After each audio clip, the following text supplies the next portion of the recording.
Bonjour, bienvenue sur notre chaîne Automoto à fond dans les tours. Nous sommes aujourd'hui à Marbella. Nous essayons la toute nouvelle Kia EV4. Alors, cette voiture n'est pas SUV, contrairement à ce à quoi on était habitué. Il s'agit d'une berline compacte. Une berline compacte à 5 portes, longue de 4,43 m, à motorisation 100% électrique, qui vient compléter la série EV de la firme coréenne à côté de l'EV6, l'EV3 et l'EV9.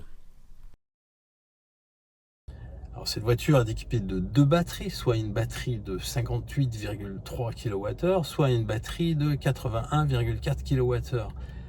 Ces batteries alimentent un moteur de 204 chevaux.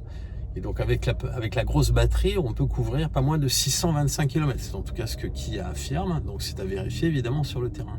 A noter que cette berline est aussi proposée dans une version fastback que l'on pourrait baptiser longue queue comme les voitures du Mans autrefois. Elle s'étire vers l'arrière avec une lunette en pente douce qui lui donne un petit côté missile. Longue de 4,73 m, cette version fait valoir une autonomie encore meilleure de 633 km. Cette EV4, ou EV4 si vous préférez, a du souffle. Il faut cependant rouler de façon paisible pour atteindre 625 km sur une seule charge. Il n'est pas compliqué en effet de calculer qu'il ne faut pas consommer plus de 13,5 kWh au 100 km pour tenir un tel chiffre. Sur les routes vallonnées de l'Andalousie, nous avons enregistré une consommation de 15,4 kWh au 100 km, cela sans faire particulièrement d'éco-conduite. Cela nous donne une autonomie d'environ 520 km, ce qui reste excellent. Et sur un trajet de voie rapide de l'autoroute, nous avons réussi un score étonnant de 16,8 kWh, cela en roulant souvent à 130 voire 140 km/h. Cette auto est donc bel et bien efficiente. À quoi cette voiture doit-elle son efficience ? D'abord au fait que ce n'est pas un SUV, mais une berline compacte, longue de 4,43 m, au profil très aérodynamique. Son capot avant plonge sur la calandre de tigre, n'offrant qu'une surface frontale minimale, alors que le toit se prolonge par un béquet. Des volets sur les entrées d'air, un sous-bassement profilé, des poignées de portière escamotables contribuent à lui offrir un excellent CX de 0,23. Cette EV4 offre une surface vitrée inspirée de celle de la Lancia Stratos comme l'EV6. Elle propose en outre des feux avant disposés sur un trait vertical entre deux pointes de harpon. On trouve un motif horizontal similaire sur le haillon arrière avec cassure à angle droit amenant un débord vertical sur les ailes. Mais la disposition est totalement différente sur la version fastback. À l'intérieur, on retrouve, comme sur l'EV6, un ensemble vertical regroupant 3 écrans sous la même verrière, avec 2 tablettes de 12,3 pouces pour l'instrumentation et l'infodivertissement, séparées par une petite unité de 5,3 pouces pour la climatisation. Alors cette petite unité n'est cependant pas très pratique, car elle se trouve derrière votre main droite sur le volant. Il faut donc décaler la tête pour voir ce que l'on fait. On trouve des touches haptiques sous l'écran central qui permettent d'accéder à diverses fonctions, comme le GPS par exemple, ou la page d'accueil. Kia propose par ailleurs des packs de divertissement qui permettent de disposer de Spotify, Netflix, Disney, etc. Surtout utile pour tuer le temps pendant que l'on recharge. La qualité de l'aménagement intérieur est assez flatteuse avec des matériaux valorisants, des sièges bien conçus et confortables. On trouve un espace pour la recharge par induction, mais on peut regretter que la commande de contact soit assez mal placée sur le levier de marche avant et marche arrière, tout près de la colonne de direction. Il faut donc un peu tâtonner pour le trouver.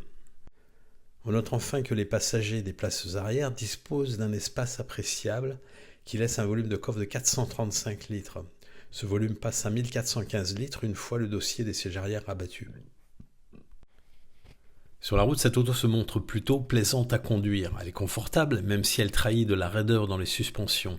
Et cela lui permet de bien tenir la route avec une direction assez directe et de contenir son roulis. Mais son poids se fait sentir dans les grandes courbes en appui. Avec son moteur de 204 chevaux, elle est également dynamique, accélérant de 0 à 100 km/h en 7,7 secondes.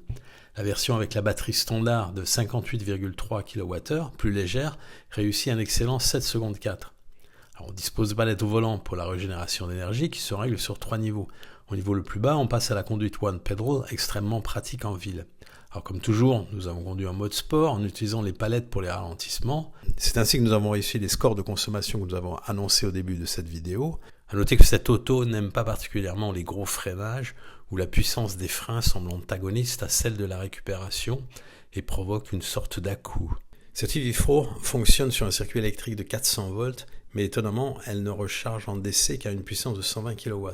Il lui faut 31 minutes pour passer de 10 à 80% de capacité, cela pour la version autonomie longue avec la batterie de 81,4 kWh. La version standard, avec la batterie de 58,3 kWh, se contente de 28 minutes. Ces temps de recharge supposent une température idéale, car cette EV4 n'emporte pas de pompe à chaleur, qui n'est proposée qu'en option pour 1 500 €. Cela signifie que l'on ne peut pas, en hiver, mettre sa batterie à la température idéale, ce qui allonge les temps de recharge. On peut aussi regretter la disposition de la trappe de recharge à l'avant droit. Elle empiète sur le passage de roue, ce qui n'est pas très esthétique. Ces protections de passage de roue sont mates sur les finitions d'entrée de gamme Air et Earth, avec des roues de 17 pouces. En finition GT Line, les protections deviennent brillantes et les roues passent à 19 pouces. Cette auto est équipée de toutes les aides à la conduite moderne, notamment l'évitement de collision en sortie de parking. Elle propose justement l'aide au parking que l'on commande sur son smartphone depuis l'extérieur de la voiture et la clé numérique que l'on peut se partager à distance.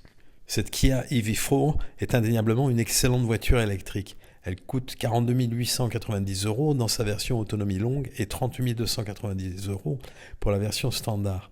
Elle est éligible à la prime coup de pouce qui depuis le 1er juillet remplace le bonus écologique.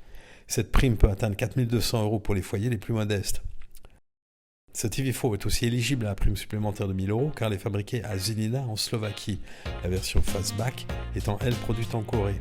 Elle se pose en sérieuse concurrente de la Peugeot i308, de la Citroën IC4 et de la DS4 à venir. Mais sa limite, comme pour l'EV3, est son esthétisme. Il est certainement clivant, ce qui est une donnée à prendre en compte.